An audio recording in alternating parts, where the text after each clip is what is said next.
Hi guys, பேய் வீட்டுக்குள்ளே போகும்போதெல்லாம் அசால்ட்டாக தைரியமாக போயாச்சு, வாங்க உள்ளே போகலாம் அப்படின்னு சொல்லிட்டு அங்கே போனது என்ன நடக்குன்னு நீங்களே பாருங்கள். நீங்க வாங்கப்பா.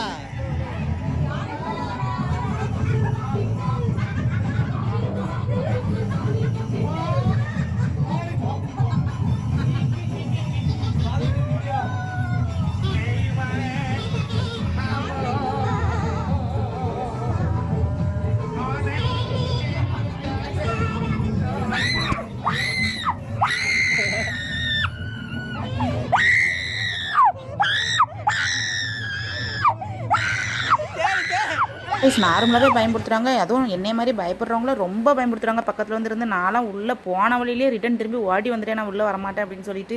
அண்ணன் பசங்க கூட அவ்வளோ பயப்படல, நான் சரியான பயங்கரமாக இருந்துச்சு காய்ஸ். யாரெல்லாம் இந்த மாதிரி போய் பயந்து ஓடி வந்திருக்கீங்கன்னு மறக்காமல் கமெண்ட்டில் சொல்லுங்கள். ஓகே, அடுத்த வீடியோவில் பார்க்கலாம். பாய், டாட்டா.